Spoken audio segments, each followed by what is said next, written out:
Bonsoir à tous, bienvenue sur Public Sénat. Ravi de vous retrouver pour un nouveau numéro d'On va plus loin. Au programme ce soir, notre grand débat autour de la réforme SNCF. Nouvelle étape cruciale ce lundi à Matignon. En tout cas qu'on annonçait cruciale, décisive même. Sauf qu'il n'en ressort pas grand-chose. Le Premier ministre a rencontré les syndicats les uns après les autres. Et le discours à la sortie est quasiment le même pour tous. Pas d'engagement précis côté gouvernement, mais des promesses de nouvelles discussions le 24 ou 25 mai, propose Édouard Philippe. En attendant, la grève continue, nouvel épisode ce soir, le 8e de la série, et ce sont les usagers qui en font les frais. La reprise en main du dossier par Matignon va-t-elle vraiment changer la donne? Le débat est ouvert ce soir sur ce plateau. Ne manquez pas de réagir sur Twitter avec le hashtag OVPL. Notre match des idées, il opposera ce soir Thierry Fabre à Patrick Le Yarrick. Nous reviendrons notamment sur ce premier anniversaire de l'élection d'Emmanuel Macron. Il y a un an, le candidat se disait ni de droite ni de gauche. Un an après, beaucoup considèrent qu'il est complètement de droite. Est-il effectivement un président libéral?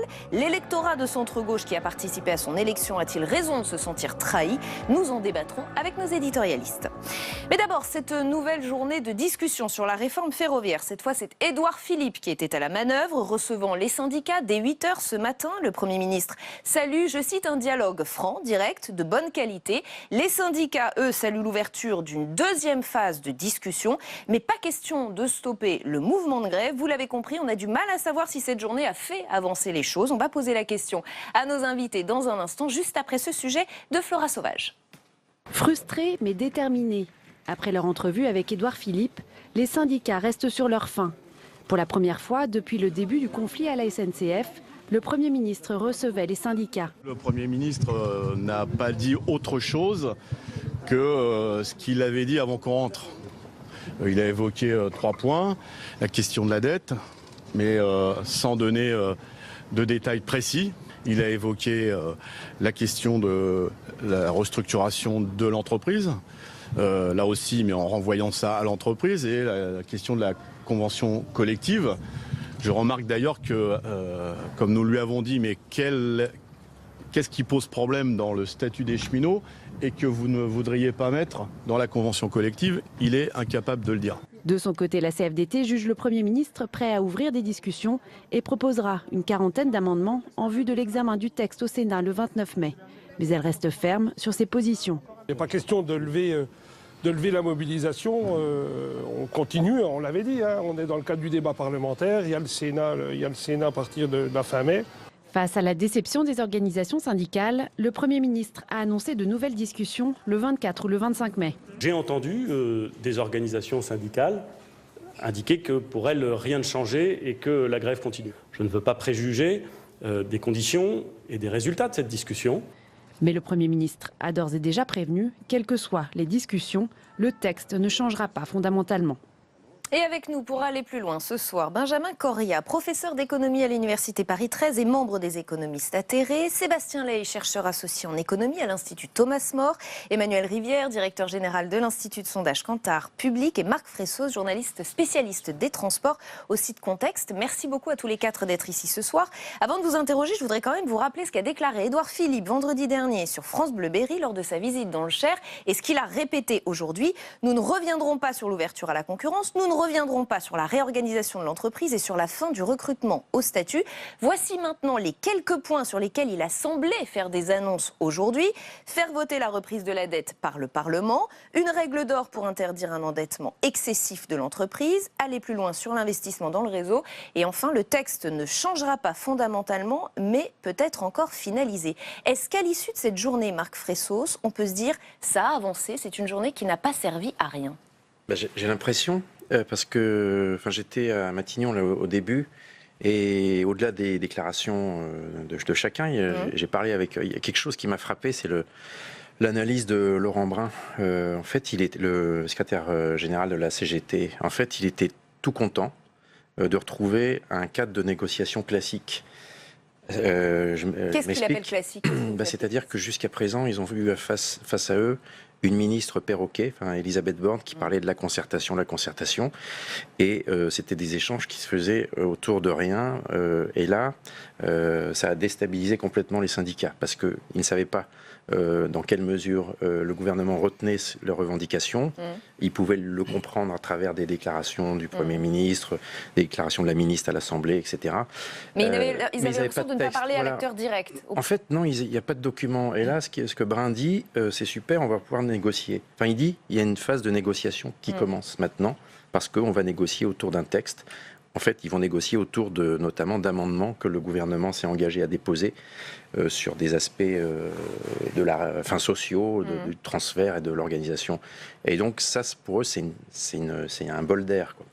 Et après, il y a la liturgie de la grève, c'est-à-dire que on ne va pas arrêter la grève. Donc c'est normal que les syndicats disent on va sûrement appeler mercredi à continuer le mouvement.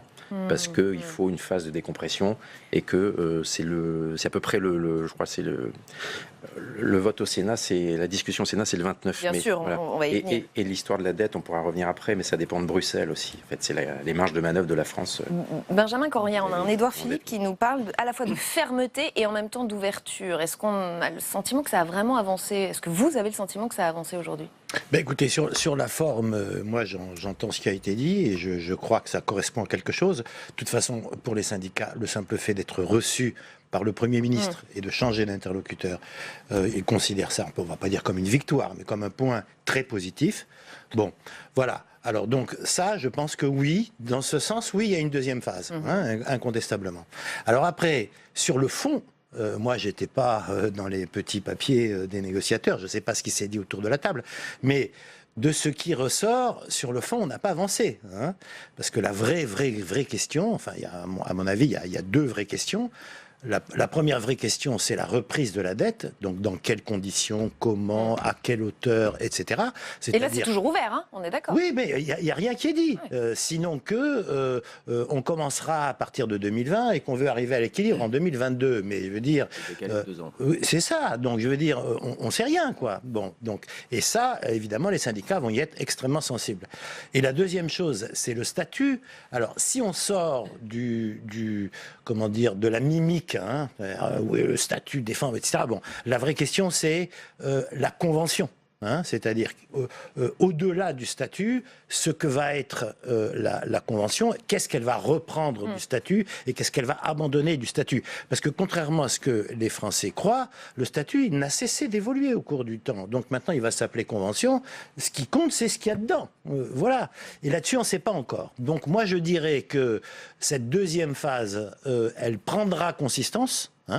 Lorsque on saura des choses sur la reprise de la dette et sur le contenu du statut. Après, il y a une troisième chose qui est extrêmement sensible aussi, évidemment, c'est l'ouverture à la concurrence. Mais là encore, ce qui compte, c'est quelle forme d'ouverture à la concurrence. Parce que on peut ouvrir à la concurrence de 36 manières. Donc, voilà. Sébastien, formellement, il y a quelque chose qui est commencé. Sur le contenu, on ne sait pas encore. Donc c'est un début de quelque chose. Sébastien Ley, vous êtes d'accord avec cela? Et j'aimerais aussi votre avis sur le changement d'interlocuteur. Est-ce qu'il y a un désaveu d'Elisabeth Borne dans cette affaire? Alors derrière cette entreprise de communication assez classique, il y a en fait, à mon sens, deux leçons à retenir de cette journée. La première, et c'était le point que vous mentionnez, il y a très clairement une reprise en main de ce dossier par Matignon. Peut-être à son corps défendant, parce qu'on sait aussi que la CGT ne souhaitait plus discuter et négocier avec Madame Borne, parce que la négociation était complètement stérile.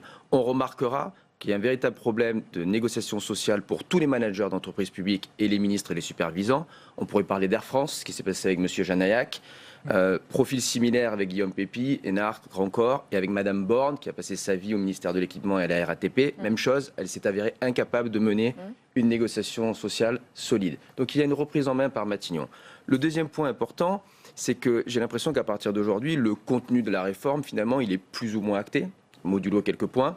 Et donc le contenu de la réforme passe au second plan et on a un début de véritable marchandage où peut-être qu'on s'achemine vers la fin de la grève, mais c'est très clairement une négociation fin de la grève contre reprise de la dette et détermination des modalités exactes de la reprise de la dette. La reprise de la dette, c'est le gros point de négociation évidemment pour le gouvernement. À la sortie de Matignon, Philippe Martinez, répondant à un journaliste sur l'utilité de cette discussion, nous dit « ça ne sert pas à rien, ça permet de repréciser un certain nombre de choses ». Emmanuel Rivière, est-ce que l'opinion et les médias ont eu tort de parler d'une journée décisive? Est-ce qu'on est trop pressé? Est-ce qu'une phase de négociation, c'est aussi plusieurs étapes comme celle-ci, et donc vendredi prochain, puis le 24 et 25 mai?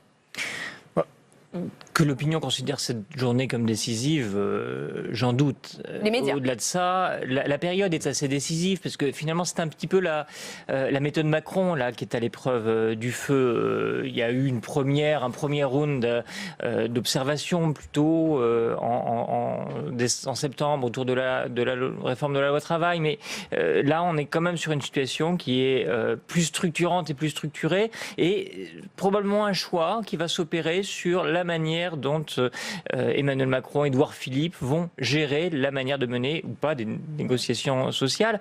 Ce qui semble être établi, c'est qu'il y a dans l'opinion, d'abord l'opinion est très très divisée.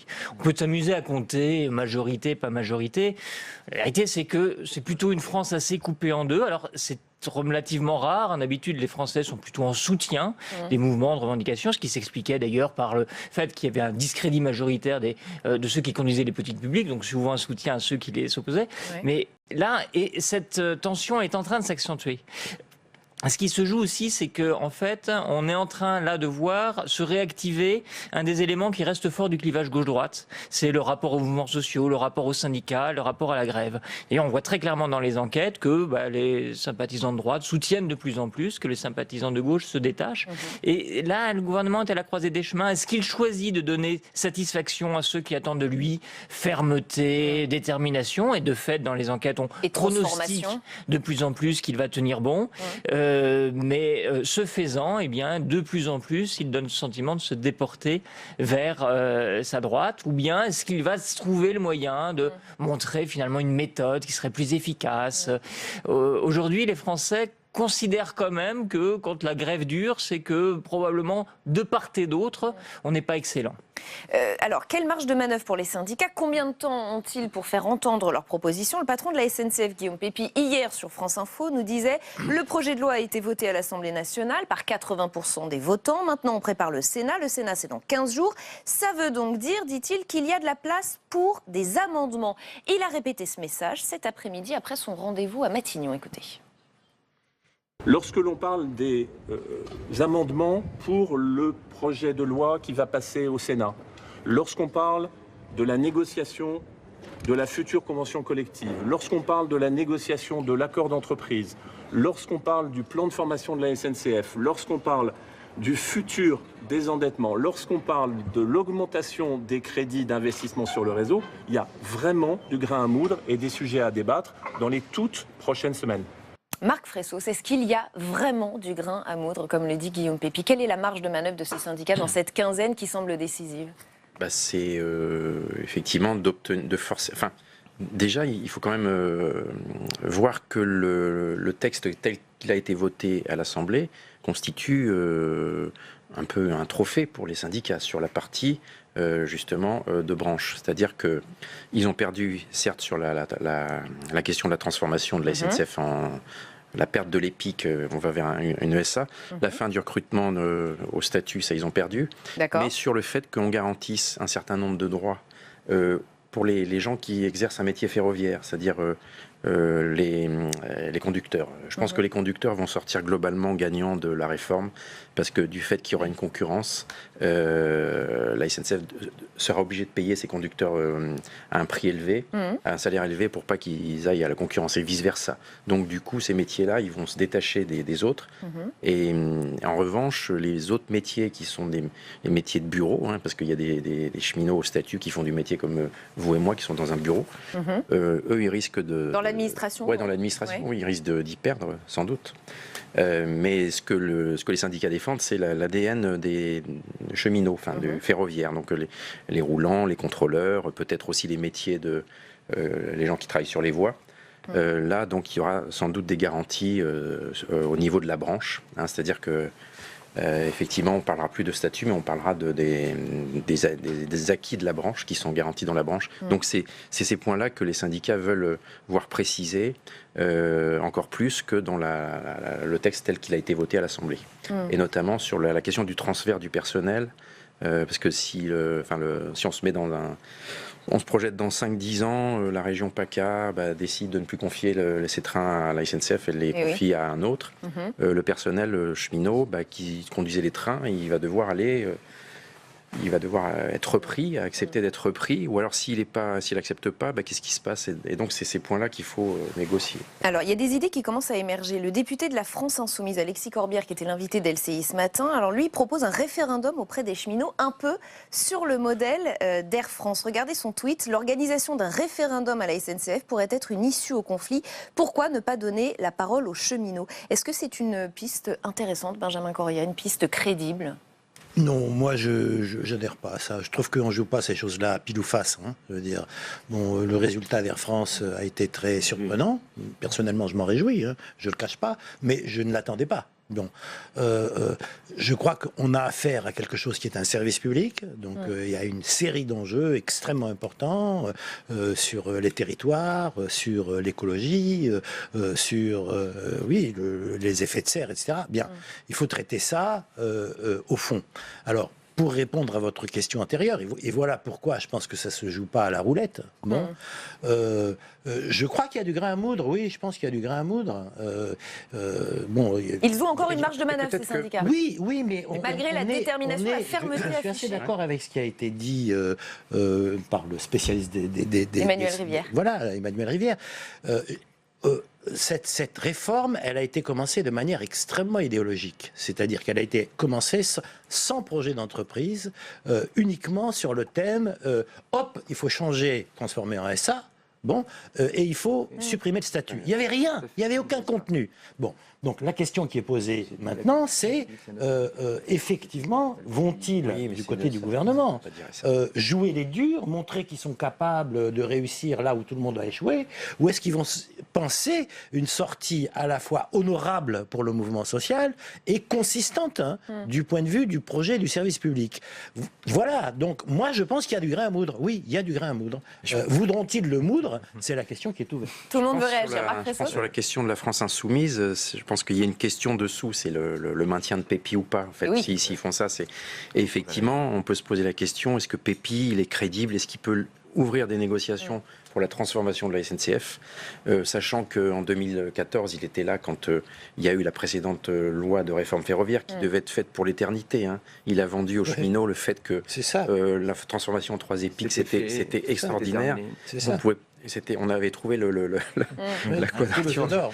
Voilà, et qu'aujourd'hui, il dit non, il faut faire mieux, on vous a blousé, on vous a expliqué des trucs, mais c'est pas vrai, je soutiens la réforme du gouvernement qui chamboule tout. Alors, Sébastien Ley, puis Emmanuel Rivière. Alors d'abord, les syndicats, il faut le rappeler, ils ont quand même beaucoup obtenu par rapport au point de départ, qui était le rapport Spinetta. Alors c'est toujours la même technique un peu idéologique. On sort un rapport de hauts fonctionnaires en faisant peur à tout le monde. Qui choque tout le monde. On passe tous, j'ai fait des émissions à débattre sur le rapport Spinetta. Et puis finalement, la vraie réforme, c'est 20% du rapport Spinetta. Et donc on peut dire que d'une certaine manière, ils étaient déjà protégés depuis quelques temps.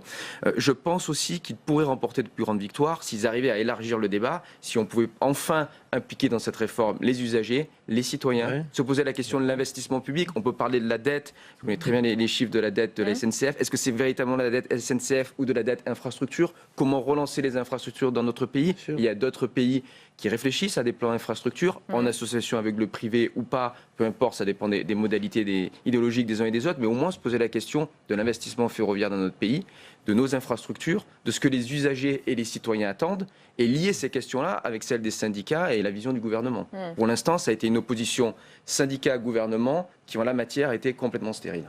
Emmanuel Rivière. Alors, ce qui est intéressant, c'est que par rapport à cet enjeu-là... les citoyens, les enjeux des citoyens ne sont pas totalement alignés en fait. Il y a un enjeu pour les citoyens qui est le service public de transport et ferroviaire, des trains à l'heure, des dessertes sur l'ensemble du territoire et puis un confort pour les voyageurs. Alors ça, il y a autre chose qui est un enjeu et c'est assez particulier, c'est effectivement le statut. Ça pourrait ne pas l'être, mais Benjamin Corriat a rappelé que le statut avait évolué plus vite que les opinions sur le statut, et beaucoup de Français considèrent toujours que les cheminots auraient un statut privilégié. Donc, de fait, le gouvernement est assez attendu là-dessus, notamment de la part des électeurs plus à droite, mais pas uniquement. Et il y a en revanche des enjeux qui, je crois, échappent à l'opinion, dans lesquels il va être compliqué ou plus compliqué de les impliquer. Celui de la dette, parce que tout ça devient un peu compliqué. Puis il y a un autre enjeu qui est sur la table, qui est celui de l'ouverture à la concurrence, alors qui n'est pas qu'une lubie du gouvernement, si je ne dis pas de bêtises. C'est avant tout une pression européenne. Enfin, une pression européenne, c'est un peu les traités qu'on a signés. Ouais, donc, ça fait 27 ans qu'on nous demande mais sur cette ouverture à la concurrence, c'est là où c'est un peu compliqué aussi pour les Français, parce que s'ils avaient le sentiment que l'ouverture à la concurrence traduit un bénéfice en termes de services ou de tarifs, ça se saurait. C'est pas exactement ce qu'on se dit à propos du tarif de l'électricité, à propos. On a peut-être à tort ou à raison, je sais pas à moi d'en juger, mais les Français n'ont pas acquis totalement l'idée qui est très installés dans un certain nombre de milieux, que l'ouverture à la concurrence leur serait bénéfique. Donc là-dessus, il peut y avoir débat. Ce serait intéressant d'ailleurs, effectivement, d'intégrer l'opinion à ce débat-là. Alors justement, pour aller un tout petit peu plus loin sur cette question citoyenne, je voudrais qu'on regarde les déclarations de ce cheminot interrogé par le Parisien. Que je perde 1 ou 2 mois de salaire cette année, peu m'importe. C'est un choix de société. Je veux juste tenter d'inverser le cours des choses et n'avoir rien à me reprocher vis-à-vis de mes enfants. On a l'impression que plus qu'une opposition à une réforme, c'est une question de choix de société, Benjamin Corriat. Oui. Ils ont l'impression de se battre pour le citoyen, pour l'avenir du citoyen. Oui, je pense que de la part d'un certain nombre de cheminots, de la majorité des cheminots, et du côté de l'opinion qu'il soutient, qui est très clivée, comme on sait, mais la partie qu'il soutient, il y a une indication, c'est cette formidable cagnotte de 1 million d'euros en très peu de temps, qui montre bien que la partie qui soutient est très mobilisée, ce qui ne veut pas dire que la partie qui ne soutient pas l'est pas aussi. Oui, les gens ont l'impression de mener un combat qui dépasse la question de l'entreprise, parce que ce qui est derrière, c'est le service public, que va devenir le service public, et cette fameuse question, effectivement, de la place de la concurrence dans notre économie en général, mais dans les services publics en particulier. Alors moi, ce que je voudrais dire là, quand même, c'est pour connaître bien la machine bruxelloise, les négociations avec Bruxelles, etc., c'est que Bruxelles a bon dos. Bruxelles a bon dos. Ça veut dire que, d'abord, il a fallu que les gens approuvent. Mais deuxièmement et surtout, les marges de manœuvre sur les formes d'ouverture à la concurrence sont extrêmement grandes. Les Allemands, quand ils ont fait la Deutsche Bahn, ils se sont assis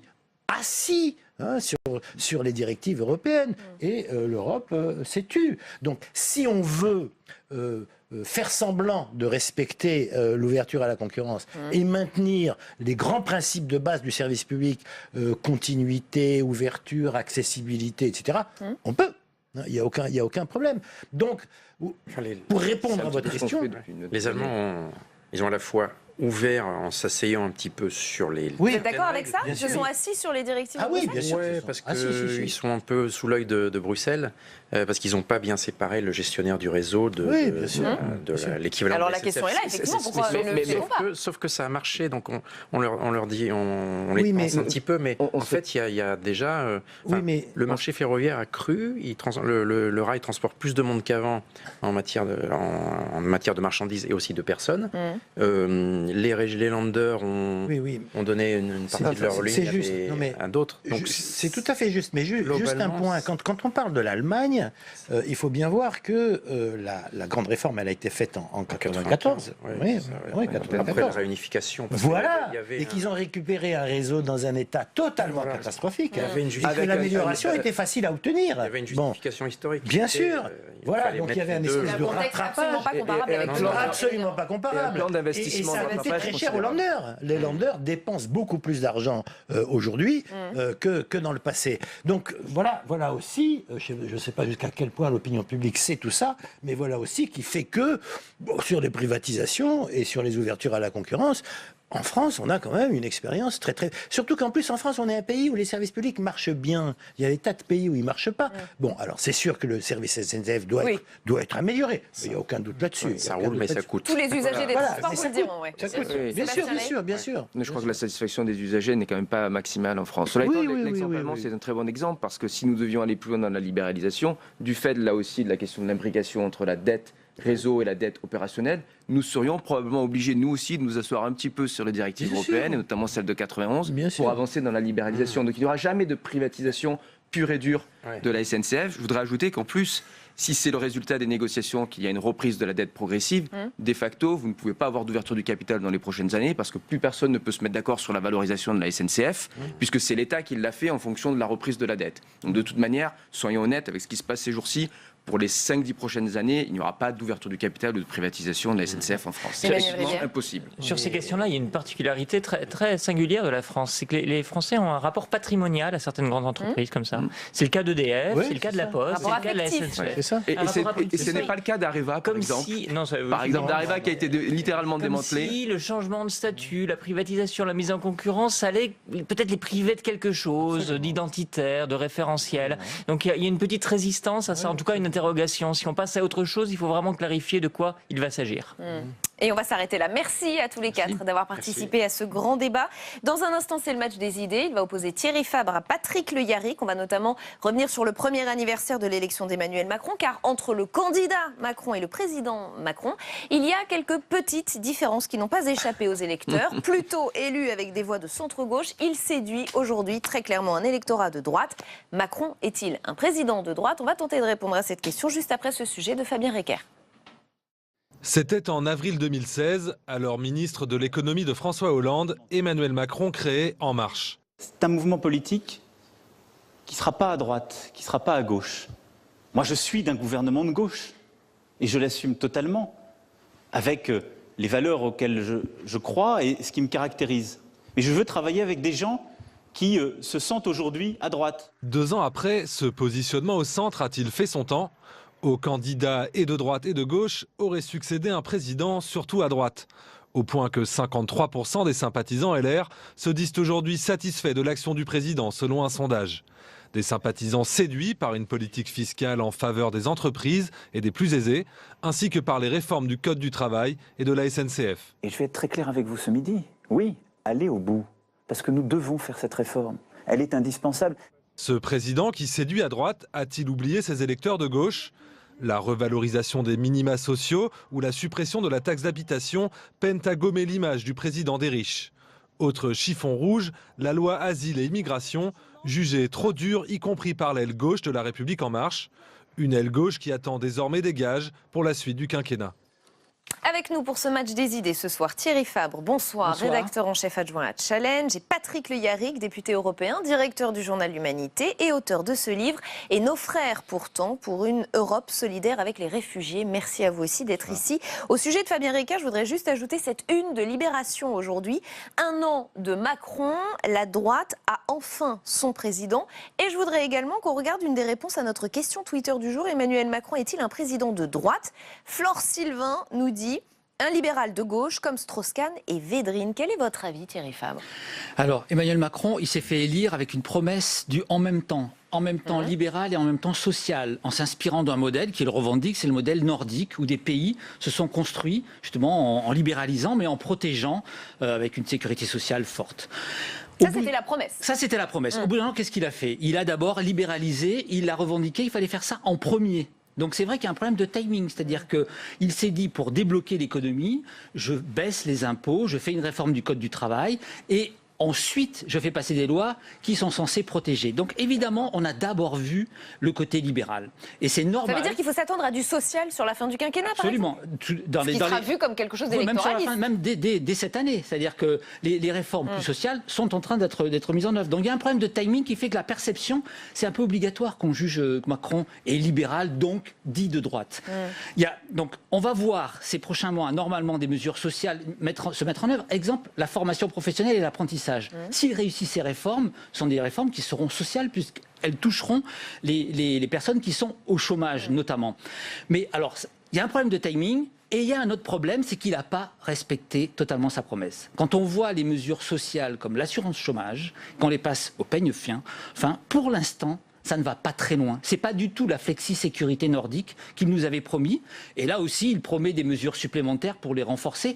Donc c'est le problème de Macron. Il y a le timing, mais aussi un non-respect de sa promesse jusqu'au bout. L'assurance chômage, par exemple, il avait prévu de l'étendre aux indépendants, de l'étendre aux salariés démissionnaires, de faire un bonus-malus pour inciter les entreprises à ne plus utiliser de contrats courts. Le bonus-malus, on ne l'a pas vu. Donc le problème de Macron, c'est aussi d'appliquer son programme jusqu'au bout pour que la promesse du en même temps soit vraiment réalisée. Patrick Le Hiérec, vous êtes d'accord? Un problème de timing et aussi des promesses non tenues. Il y a une forme de trahison de cet électorat de centre-gauche qui a participé tout de même à son élection. Oui, pour ceux qui ont cru qu'il était de gauche, oui, ils peuvent penser qu'ils ont été trahis. Mais M. Macron n'est pas un peu à gauche et un peu à droite. Il vient de dire dans le magazine Forbes, lors de son déplacement aux États-Unis, qu'il est l'homme des milieux d'affaires. D'ailleurs, le titre du magazine nord-américain est de dire qu'il était l'homme du marché libre, autrement dit, c'est l'homme du capitalisme international. Et donc, lui, il est dans une cohérence qui est une cohérence opposée à celle que je pourrais défendre, évidemment. Lui, il considère que c'est l'enrichissement, le libre marché, l'accumulation du capital qui permettrait, soi-disant, l'intérêt général ou un bien-être général. Ce n'est pas du tout ce qui se passe. Les inégalités s'aggravent, la destruction des services publics ou l'affaiblissement des services publics vont encore aggraver les inégalités. On réduit les crédits aux collectivités publiques, aux associations. Vous dites qu'on va faire dans la deuxième partie du social. Il peut y avoir des contre-réformes encore, mais pas positives. C'est-à-dire, par exemple, la modification du système des retraites peut être extrêmement négatif, puisque la retraite, oui, mais la retraite par points, ce n'est pas la retraite par répartition, ce n'est pas quelque chose de positif. Ce qu'il y a autour de la sécurité sociale en disant on va abaisser les cotisations patronales, c'est qu'on le veuille ou non, l'abaissement des cotisations patronales et l'abaissement de la fiscalité sur le capital, jusqu'à nouvel ordre, ça ne fait pas de l'emploi durable, ça ne fait pas de l'emploi stable. D'ailleurs, vous le dites à demi-mot, vous dites ça ne fait pas la flexicurité des pays nordiques. Non, parce que dans flexsécurité, il y a le mot sécurité, tout en considérant la mobilité du travail ou des travailleurs. Mais aujourd'hui, on n'a que la flexibilité et surtout la précarité qui va se développer. Mais ce qui est intéressant, c'est que vous insistez sur le côté libéral d'Emmanuel Macron. Je dis mieux que ça, je dis c'est le gars des milieux d'affaires. Mais ça, je pense que c'est une erreur fondamentale. Mais c'est lui qui le dit. Non, il ne l'a pas dit comme ça. D'abord, c'est le titre de Forbes. Simplement, ce qu'il faut avoir en tête, c'est qu'il a voulu libéraliser et sécuriser. Pour l'instant, il libéralise, c'est clair, mais il le fait sans complexe et comme l'ont fait des pays nordiques. Vous semblez oublier qu'en Suède, au Danemark, il libéralise sans complexe aussi, mais sauf qu'il arrive à protéger. Et quand il supprime les taxes ou qu'il baisse les impôts pour les plus riches, il se dit que allons jusqu'au bout de cette logique où, en libéralisant, on va déverrouiller l'économie et avoir de l'argent pour protéger. Voilà. Et donc, ensuite, on aura plus de recettes pour protéger et qu'il y aura aussi des réformes pour protéger. C'est que ce modèle social libéral, chez les pays qui l'ont fait fonctionner, ça marche. Les pays les moins inégalitaires du monde, ce sont les pays nordiques. Mais il faut bien voir qu'ils sont aussi libéraux que Macron. C'est qu'eux aussi baissent les impôts. Ils ont supprimé l'ISF et ils ont supprimé, même un truc extraordinaire, l'impôt sur les successions en Suède. Mais est-ce que c'est comparable dans des pays qui ont moins de 10 millions d'habitants? Non, mais c'est-à-dire c'est toujours compliqué d'exporter un modèle, mais il n'empêche qu'on peut toujours s'inspirer et se dire comment des pays, c'est un gros laboratoire, vous savez, 10 millions d'habitants, comment ils ont réussi à être libéraux, de droite, on va dire, et à être les moins inégalitaires au monde. Ce que montrent tous les rapports. Mais ça veut dire que c'est un subtil mélange. Et même les plus heureux au monde. Et les plus heureux, notamment au Danemark. Et donc c'est un subtil mélange qu'ils ont réussi à mettre en place. Macron s'en inspire. La question, va-t-il y arriver? Pour l'instant, on ne peut pas donner la réponse. On peut simplement dire, voilà ce qu'il a fait en un an. Mais en tout cas, il ne faut pas caricaturer en disant c'est le président des milieux d'affaires et il cherche à enrichir ses copains. Donc derrière, il y a un projet. Moi, je n'ai pas dit ça. Je ne dis pas qu'il enrichit ses copains. Je répète ce qu'il dit dans le magazine Forbes, où il insiste bien comme il faut là-dessus. Et je dis qu'il est dans une cohérence, et cette cohérence-là, elle est dans la croyance selon laquelle l'accumulation du capital à outrance et l'incitation au profit n'est pas à confondre avec l'intérêt général. Nous ne sommes pas dans l'intérêt général avec sa politique aujourd'hui. Sa politique, elle conduit à aggraver, les inégalités ne datent pas d'il y a 1 an, ça c'est vrai, mais elle conduit à aggraver l'ensemble des inégalités. Elle ne réduit pas le chômage et en tout cas, elle va faire de la précarité et des travailleurs pauvres. C'est ce qui est en train de se passer. C'est-à-dire, on pompe de l'argent dans les comptes en banque de ceux qui en ont très peu pour le transférer vers ceux qui en ont beaucoup, avec cette croyance que cet intérêt-là est l'intérêt général. Ce n'est pas du tout l'intérêt général. C'est intéressant que vous disiez ça, et on va prolonger cette discussion parce que ça nous amène à cette phrase d'Emmanuel Macron qui fait couler beaucoup d'encre là aussi. Elle est tirée du documentaire de Bertrand Delay, diffusé ce soir sur France 3. Je vous laisse découvrir ses propos dans cet extrait, on va en parler juste après. Le colonel Beltrame, il est mort parce que la France, ce sont des idées, des valeurs. Quelque chose d'une guerre qu'il dépasse.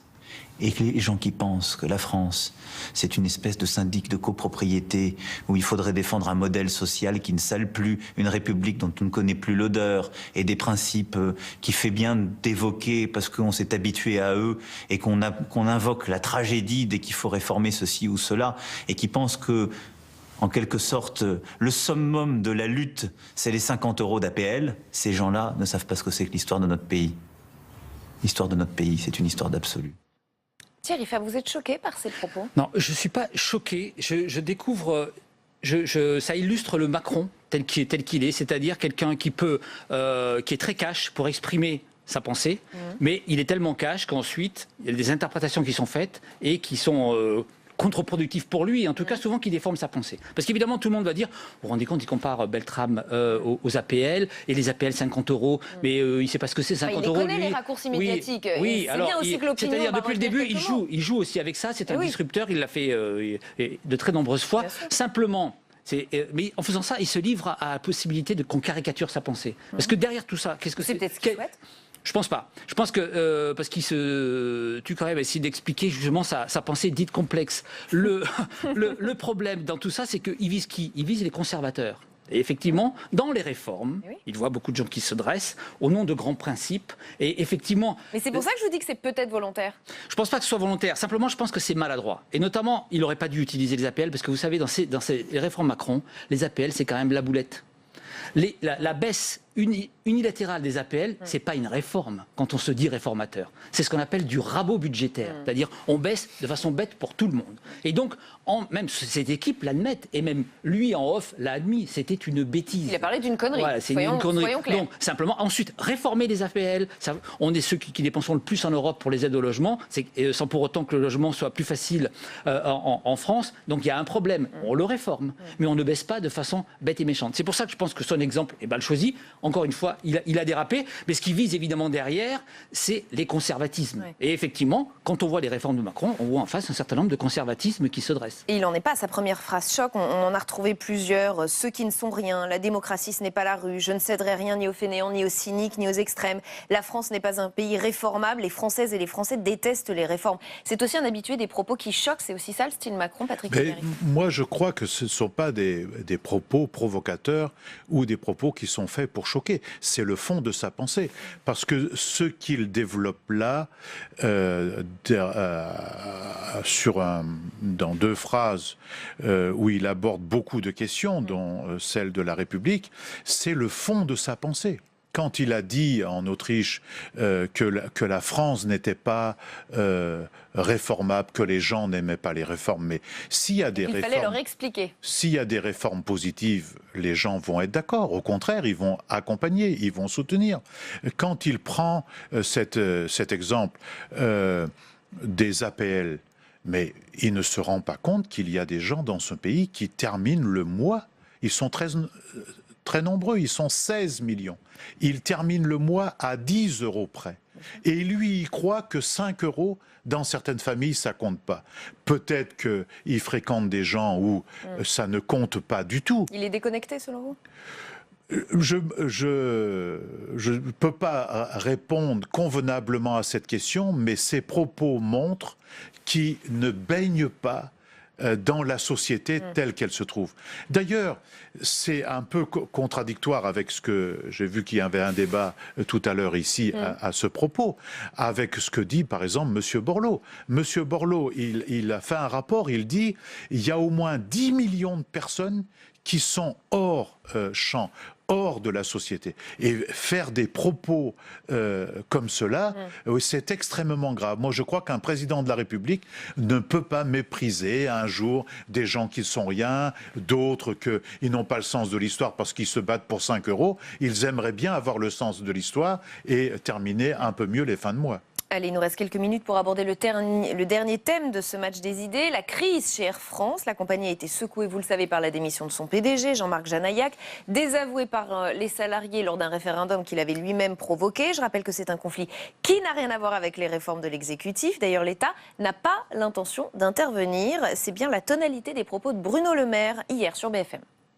Depuis 2 ans, il y a des efforts qui ont été faits, que ça commençait à avancer dans la bonne direction. Donc je ne comprends pas ces revendications aujourd'hui qui pourraient menacer la survie d'Air France. L'État n'est pas là pour éponger les dettes, venir à la rescousse d'entreprises qui ne feraient pas les efforts nécessaires de compétitivité. Je souhaite qu'on rétablisse le dialogue social, que la raison reprenne ses droits et que Air France puisse repartir du bon pied. Thierry Fabry a raison, Bruno Le Maire, l'entreprise était sur la bonne voie et tout a été gâché par des salariés trop gourmands, c'est un peu ça l'idée. Je crois que la raison n'a pas du tout triomphé chez Air France. Moi j'ai été très interpellé par l'appel de Laurent Berger de la CFDT. Qui a quand même été très sévère avec un autre syndicat dit corporatiste et qui a appelé à voter oui en disant que c'est faisant preuve de réalisme. Bon, il a été désavoué. C'est un échec en fait des réformistes ce vote-là. C'est-à-dire des gens qui disent bon, non, une entreprise est en compétition, elle a des coûts plus élevés que Lufthansa par exemple, donc c'est un marché hyper concurrentiel. On voit bien l'arrivée des low cost. Donc faisons attention puisqu'on est déjà plus cher que les autres. On peut accorder des augmentations, mais pas trop pour déstabiliser la compagnie. Bon, un syndicat s'était impliqué, qui est par nature pragmatique, il a été désavoué. Ça montre qu'on n'avait pas bien évalué le climat social à l'intérieur de l'entreprise, mais il y a un côté jusqu'au boutiste qui fait peur. C'est-à-dire qu'on voit bien les syndicats en plus se radicalisent. Un syndicat comme EFO, qui était plutôt dans la négociation, le nouveau patron d'EFO, Pascal Pavageau, est en train un peu de rejoindre les radicaux de la CGT. Donc on voit bien que il y a, justement, on parlait de ce modèle flexi-sécurité, on en est loin en France parce que dans les modèles où ça fonctionne, on discute vraiment entre patronat et syndicats. Et cette affaire-là montre qu'on est très loin de pouvoir discuter de façon rationnelle. Patrick Le Yarrick. On discute entre patronat et syndicat. Encore faudrait-il que le patronat veuille discuter. Et là, parce qu'ils étaient sûrs de leurs faits, vous avez posé la question, est-ce que le gouvernement s'en occupe ? Le fait que Bruno Le Maire parle, on voit bien qu'il s'en occupe. Le fait que le Premier ministre, il a donné carte blanche à M. Janaillac. Janaillac n'est pas le seul responsable dans cette affaire. Donc, pourquoi ils ont pris cette décision ? Ils étaient sûrs de leurs faits. Ils ont dit, on va plier les organisations syndicales. Malheureusement, pour eux, il y a 80% des gens qui ont pris part à un vote, ce qui est quand même important, et 55% qui rejettent les propositions. Et derrière tout ça, il y a une multitude de choses. Il y a une demande de dignité, il y a une demande de rémunération. Mais maintenant, il y a une question de survie de l'entreprise. Il y a une question de survie. Est-ce que vous êtes OK avec les hausses de salaire des pilotes ? Non, mais ça, vous pouvez me ramener ça. Non, mais il y a quand même des demandes qui sont extraordinaires. Oui, d'accord, mais vous pouvez me ramener ça tant que vous voulez. Il y a 80% des gens, il n'y a pas que des pilotes, et 55% des gens qui ont refusé, ce qui veut dire qu'il y a une demande générale dans l'entreprise et donc une demande de discussion, de dialogue, ce qui n'a pas eu lieu. Vous dites, dans la compétition internationale, oui, c'est une question.